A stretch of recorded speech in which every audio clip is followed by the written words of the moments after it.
గణేశాయ నమః. శ్రీ సరస్వతి నమః. శ్రీ గురుభ్యో నమః. ఉత్తర వ్యాస ప్రోక్త మహాభారత ఇతిహాసం యథాతథంగా చెప్పుకున్నాం. ప్రతి శ్లోకం దాని అర్థం. ఇందులో భాగంగా నిన్నటి వరకు మనం ఆదిసభారణ్య విరాట ఉద్యోగ భీష్మ ద్రోణ కర్ణ శల్య సౌప్తిక స్త్రీ పర్వాలనే 11 పర్వాలు పూర్తి చేశాం. 12వ శాంతి పర్వంలో కూడా 245 అధ్యాయాలు పూర్తి చేసి 246వ అధ్యాయంలోని 10వ శ్లోకం వరకు చెప్పుకున్నాం. ఈ రోజున 11 నుండి కొనసాగిద్దాం.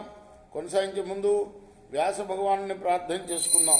వ్యాసాయ విష్ణు రూపాయ వ్యాసరూపాయ విష్ణవే నమో వై బ్రహ్మనిజయే వాసిష్ఠాయ నమో నమః. నారాయణం నమస్కృత్య నరం చైవ నరోత్తమం దేవీం సరస్వతిం వ్యాసం తతో జయముదీరయేత్. అంజనానందనం వీరం జానకీ శోకనా కపీశమక్షాంతారాం వందే లంకాభయంకరం. సదా నింబవృక్షస్య మూలాధివాసాత్ సుధాశ్రావణిం తిక్తమప్యప్రియంతం తరుం కల్పవృక్షాదికం సాధయంతం నమామీశ్వరం సద్గురుం సాయినాథం సమర్థ. సద్గురు సాయినాథ్ మహారాజ్ కీ జయ. లక్షణం తు ప్రసాదస్య యథా స్వప్నే సుఖం స్వపేత్ నిబాతే వా యథా దీపః దీప్యమానో న కంపతే. చిత్తం ప్రశాంతంగా ఉండటానికి ఇవి లక్షణాలు. నిద్రా సమయంలో సుఖంగా నిద్రించాలి. గాలి లేనప్పుడు దీపం చలించకుండా వెలుగుతున్నట్లుగా మనస్సు నిశ్చలంగా నిలవాలి. ఏవం పూర్వా పరే కాలే యుంజన్నాత్మానమాత్మని లఘ్వాహారో విశుద్ధాత్మ పశ్చాత్మానమాత్మని. యోగి అయిన వాడు ఆహారం మితంగా తీసుకోవాలి, పవిత్రంగా ఉంచుకోవాలి చిత్తాన్ని. రాత్రి తొలి జాములోను చివరి జాములోను ఆత్మను పరమాత్మ ధ్యానంలో లీనం చేయాలి. అప్పుడే తన అంతఃకరణలో పరమాత్మను దర్శించగలుగుతాడు. రహస్యం సర్వవేదానాం అనైతిహ్యమనాగమం ఆత్మ ప్రత్యేకం శాస్త్రం ఇదం పుత్రానుశాసనం. సుఖయోగి చెప్తున్నాడు వ్యాసుల వారు, కుమారా, నేను నీకు ఉపదేశించిన ఈ శాస్త్రం ఆత్మజ్ఞానాన్ని కలిగించేది. ఇది సర్వవేద రహస్యం. ఇది ఆగమ సిద్ధమో ఐతిహ్య రూపమో కాదు, అనుభవంలో మాత్రమే అర్థమయ్యేది. ధర్మాఖ్యానేషు సర్వేషు సత్యాఖ్యానే చయద్వసు దశేదం మృక్ సహస్రాణి నిర్మధ్యామృతముద్ధృతం. ధర్మ సత్యాలకు సంబంధించిన సర్వ కథనాల్లోనూ ఇది సారభూతమైన ధనం. ఋగ్వేదంలోని 10,000 రుక్కులను మధించి ఈ అమృత తత్వాన్ని వెలికి తీశాను నేను. నవనీతం యథా దద్నః కాష్టాదగ్నిర్యథైవ చ తథైవ విదుషాం జ్ఞానం పుత్రహేతో సముద్ధృతం.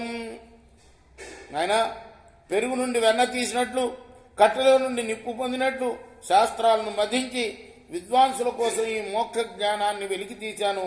స్నాతకానామిదం శాస్త్రం వాచ్యం పుత్రానుశాసనం తదిదన్నా ప్రశాంతాయ నాదాంతాయ తపస్వినే.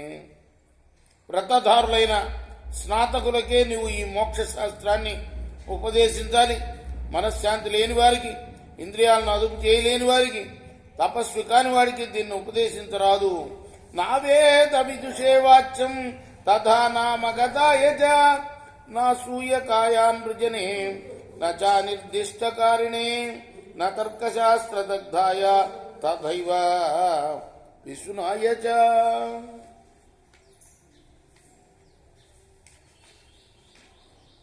వేదవేత్త కాడివాడికి, అనుగతంగా భక్తి లేనివాడికి, అసూయాపరుడికి, రుజుత్వం లేనివాడికి, అనుశాసనానికి లోబడిన వాడికి, హేతువాదంతో హృదయం శుష్కించిన వాడికి, చాడీలు చెప్పేవాడికి దీన్ని ఉపదేశించరాదు.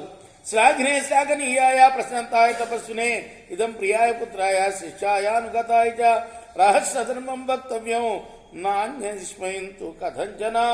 తత్వజ్ఞానాన్ని అభిలషించేవాడు సద్గుణ సంపన్నుడై ఉండాలి, ప్రశాంతుడై ఉండాలి,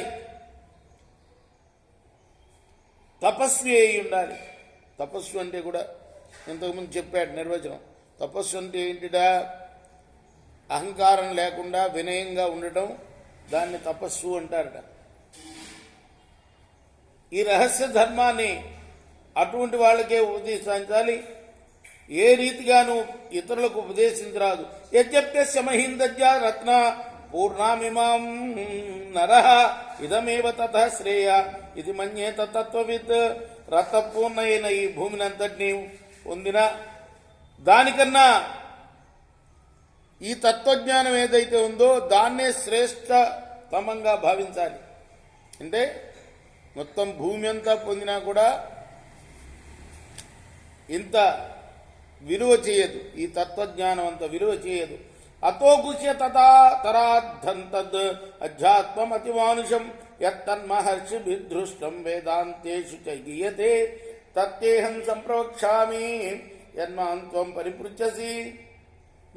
నువ్వు నన్ను అడిగిన దానికి అనుగుణంగా ఇంతకన్నా గూఢతరమైన అలౌకిక ఆధ్యాత్మ జ్ఞానాన్ని కూడా నీకు ఉపదేశిస్తాను. మహర్షులు దీన్ని ప్రత్యక్షంగా అనుభవించారు. వేదాంత శాస్త్రం దీన్నే దానం చేస్తుంది. యచ్చతే మనసి వర్తతే పరం ఎత్ర చాస్తి తన సంశయం క్వచిత్. ఎత్ర తే మనసి వర్తతే పరం ఎత్ర చాస్తి తవ సంశయం క్వచిత్. శ్రూయతామయమహం తవాగ్రతః పుత్ర కిం నీ కథయామి తే పునః. పుత్ర, నువ్వు నీ మనస్సులో సర్వశ్రేష్టంగా భావిస్తున్న దాన్ని, నీకేమైనా సంశయాలున్న విషయాన్ని గురించి ఇంకా ఇంకా అడుగు. దానికి సమాధానంగా నేను చెప్పేది విను.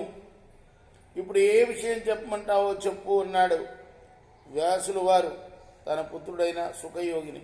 ఇది శ్రీ మహాభారత. ఇదంతా ఎవరెవరికి చెప్తున్నాడు? ఈ సంవాదాన్ని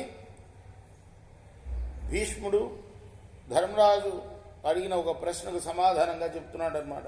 ఇది శ్రీ మహాభారతే శాంతి పర్వని మోక్షధర్మ పర్వని సుఖానుప్రస్థే షట్చత్వారింశత్ అధిక శతమోధ్యాయ.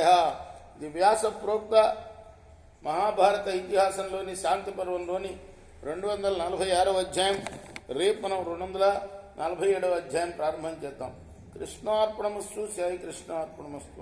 స్వస్తి ప్రజాభ్య పరిపాలయంతాం న్యాయేన మార్గేణ మహిం మహీషా గో బ్రాహ్మణేభ్యః శుభమస్తు నిత్యం. లోకాః సమస్తాః సుఖినో భవంతు. కృష్ణార్పణమస్తు. సాయి కృష్ణార్పణమస్తు. సాయి రామాకర్.